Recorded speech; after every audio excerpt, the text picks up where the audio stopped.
Breaking: unknown gunmen kidnap ex-deputy governor's father.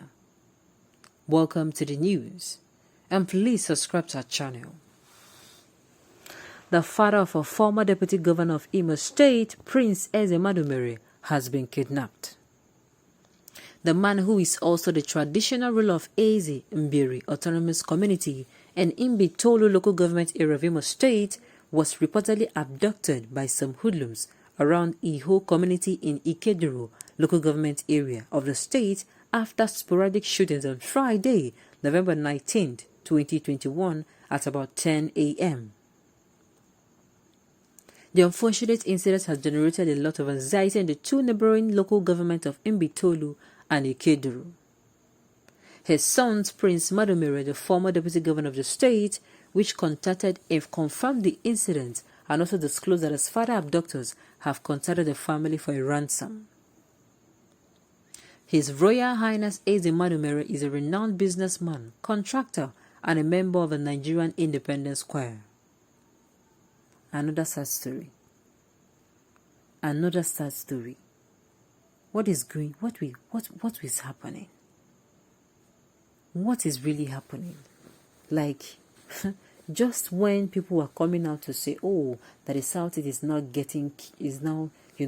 calm, that the Southeast, they are enjoying, the serenity there. All of a sudden, another news. What is actually going on? Sincerely, what is going on? This thing is a human being kidnapping people. I mean, what is going on? How do you arrive here? In this particular region before all this agitations and what have you. In this particular region, I mean, there was peace.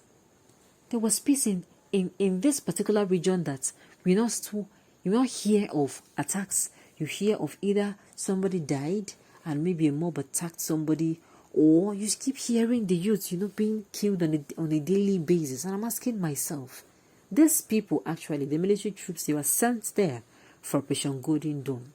Now, are they trying to say that this particular thing is happening right under their noses? Is that it? Is that what they're trying to say? Cecil, I hope this man goes back home. I mean, he's released and he goes back home and joins with his family. This man is even an old man. He's an old man. Sincerely. What exactly is the problem? And those involved, they should be brought to book. This one, this one is not in any way good at all. It is not in any way nice. The recent one down that happened, this one happened, I think, in the northern area. They kidnapped somebody. They contacted the family for ransom. The ransom of about 8 million was paid, and the person was still found dead. And I'm asking, why will you still, goodness, why will you still come out to ask for funds, and the funds were given to you? They killed the person. Apart from the person was on the run, the person was actually, how am I going to put it, was killed. The family is mourning the loss of someone. The family is mourning for the loss of funds. The family is also mourning. Somebody is mourning because of that same particular family now. That same particular family, yes, the father was kidnapped, and they were asked to pay ransom. At the end of the day, they paid about 8 million naira ransom. Do you know that the son of the man in question now that was kidnapped and killed, the son of the man, they are not looking for this particular person? I'm asking myself, what is really going on?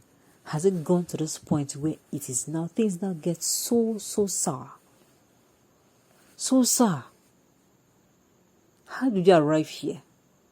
Sincerely, these things are people's, oh my goodness.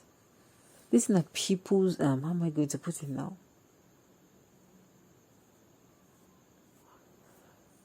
Sincerely, How long will this continue to happen with the presence of many military troops? I thought by now, these particular people referred to unknown gunmen would have been, unmasked. But unfortunately, it's seeming that the military or security operatives are having a very hard time. And now, as they're having a hard time for this, things are happening. It has gotten to the point where people now, well-known people in government are beginning to be suffering from these things. I keep saying, this issue of insecurity is on the widespread. If it is not curtailed, today we hear from ISWAP, tomorrow we hear it is Boko Haram, next tomorrow we're hearing from bandits, next tomorrow you hear from unknown gunmen, and that is how it continues. This will continue to be the order of the day, except security. The major one. You don't leave a wound on your leg, a very big wound, and you start tending to a cut on your hand. It is not done. You do what you make sure and ensure that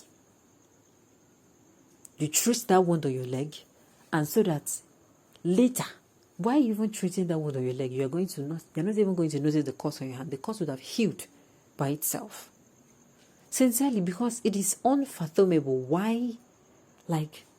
how military troops are going to be present and this will continue to happen.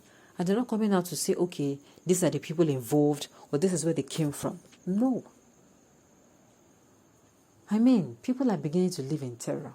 You do not want to be living in fear. Sincerely, for any reasons, you don't want to have a clue of what it feels like to be, how am I going to put it now? Let me say to be in the northern Nigeria right now. You do not have what it takes. You do not want to. You don't even want to imagine it because the trauma is real. While we continue to pray that he is released, that this particular man now is released, and it goes back to his family. But something needs to be done. You coming out to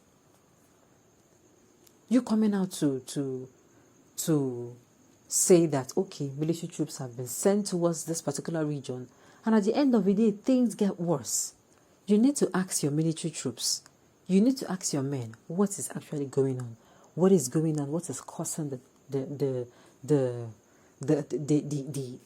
increase in crime? Yes. Today it is this person. Nobody who know who is going to be next. That is the fearful thing. Everybody is now living with, how am I going to put it now? They're living in fear. Nobody knows which committee they'll strike, and nobody knows where and where. It should be looked into so that at the end of the day, these people of the southeast region now, they should be called. The military should be called. The security operatives should be called, and this particular issue, they're questioned about it. And at the end of the day, they ensure that this man is found and justice is served indeed. On this note, we have come to the end of the news. We say thank you for tuning in to listen. Until I come your way next time.